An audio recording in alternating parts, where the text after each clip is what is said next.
At this level, you do not fight crime. You fight the systems that let crime survive. That is the first thing you learn when you have enough money to confront the world at scale. Criminal organizations are not just groups of bad people with guns and codes and territory. They are supply chains. They are logistics networks. They are money laundering operations. They are corruption ecosystems. They are labor markets. They are information systems. They are, in a very real sense, businesses. That means you cannot destroy them the way a movie would. You cannot just buy a bigger gun. You cannot just fund a task force and call it justice. You cannot just make a dramatic speech and expect the structure to collapse. If you want to dismantle criminal organizations as a trillionaire, you have to do something much harder. You have to make their operating environment fail. And that takes time, intelligence, patience, and a willingness to build things that do not look heroic from the outside. The first rule is simple. You do not announce war. You do not stand in front of cameras and say you are coming for everyone. You do not tell the world your strategy. You do not become a symbol until the work has already started to move. Because criminal organizations are adaptive. They survive by seeing threats early. So you begin quietly. You create intelligence teams. You fund forensic accountants. You hire legal experts in international finance. You recruit former regulators, investigators, data scientists, logistics analysts, and regional specialists. You build a picture of where the money moves, where the goods move, where the people move, and where the institutions fail. The goal is not just arrests. The goal is to understand the architecture. Who controls the cash? Who controls the routes? Who controls the ports? Who controls the local officials? Who controls the fear? Once you understand the architecture, the organization stops looking like a myth and starts looking like a machine. And machines can be disrupted. Money-first criminal organizations live on cash flow. That is where you attack first, not with theatrics, with pressure. You fund anti-money laundering systems. You support cross-border tracing initiatives. You pay for high-end analysts who can map suspicious networks faster than the people hiding them can restructure them. The point is to make money move less easily. If a criminal organization cannot launder proceeds, its power weakens. If it cannot move assets, its leaders become vulnerable. If it cannot pay reliably, loyalty starts breaking down. If it cannot use legitimate institutions to disguise illegal activity, the structure gets more expensive to maintain. That is the key. Crime depends on access to the normal world: banking, shipping, real estate, legal entities, technology, freight, procurement, import/export channels. You make those channels harder to exploit. You do not need to close every door. You need to make the price of corruption too high to sustain at scale. That is how systems change. The recruitment problem. Every criminal organization has a labor problem.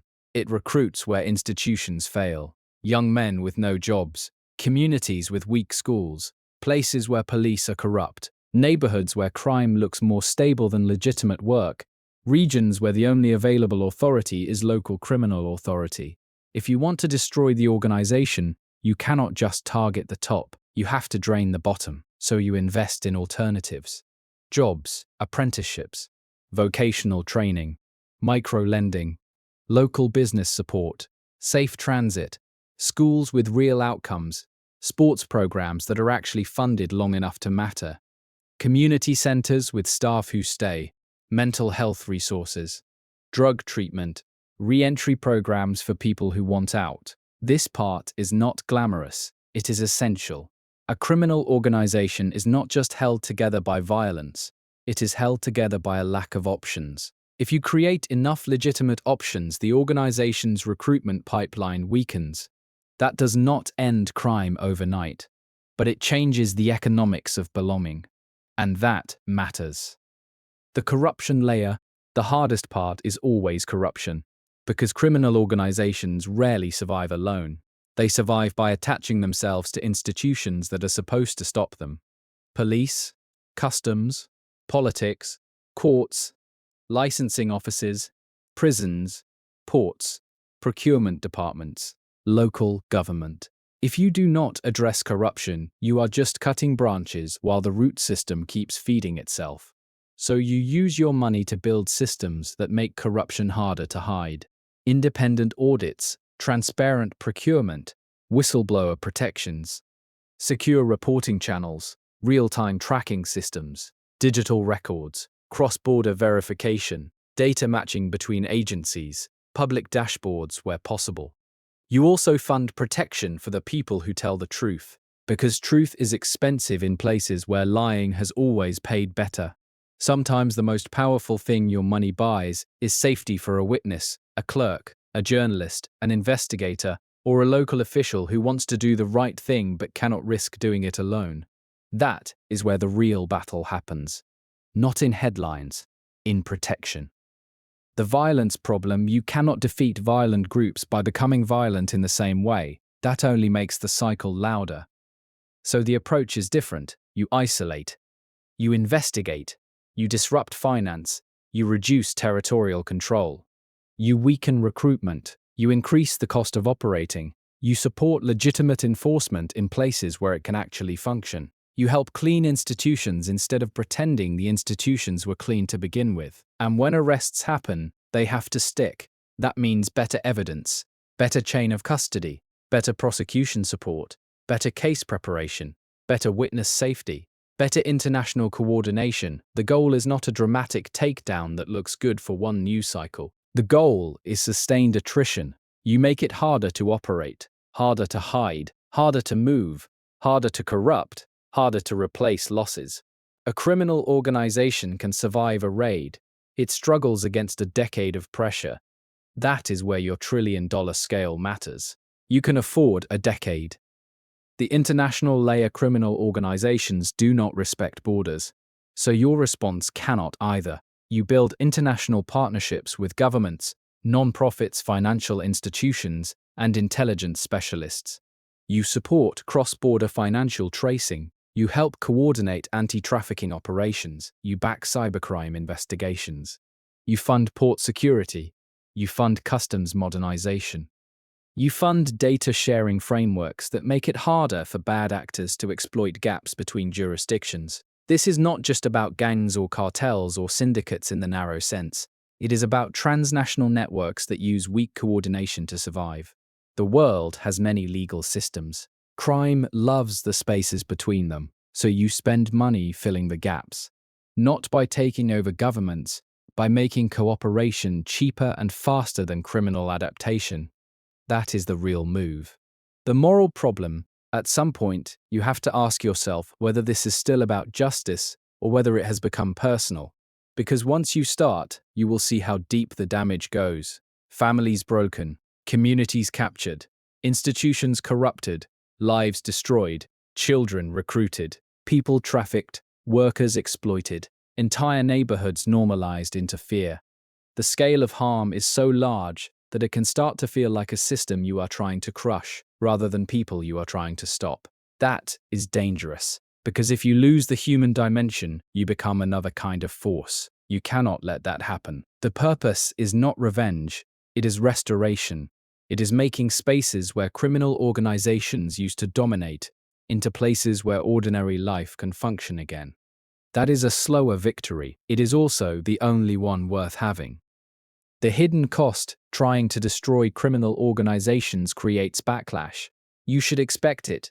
Your businesses get threatened, your people get pressured, your systems get tested, false information starts moving, lawsuits appear, political resistance appears, public narratives get twisted. People accuse you of overreach, arrogance, interference, imperialism, hypocrisy, or worse. Some of that criticism will be fair. Some of it will be part of the cost. At this scale, you do not get to act without consequences, so you build defenses, legal teams, security teams, reputation teams, crisis response teams, internal ethics teams, independent review structures, because if the mission is to destroy criminal organizations, the organization you build to do it must not become one. That is the trap. Power without accountability eventually starts resembling the thing it hates. You cannot afford that. The first victory, The first real victory does not look dramatic. It looks like a network that used to move money smoothly, now takes longer and costs more. It looks like a trafficking route that gets disrupted and never fully recovers. It looks like a local official who used to look away now refuses. It looks like a recruitment funnel that starts drying up because the community has better options. It looks like a shipment that gets flagged. It looks like a shell company getting exposed. It looks like a leader who can no longer trust the people around him because the system is becoming less predictable. That is how criminal power dies. Not all at once, by fragmentation, by distrust, by expense, by friction. And when that happens enough times, the organization begins to shrink into something it was always afraid of becoming. Small, exposed, replaceable. That is the beginning of the end. The end game: you will never eliminate every criminal organization completely.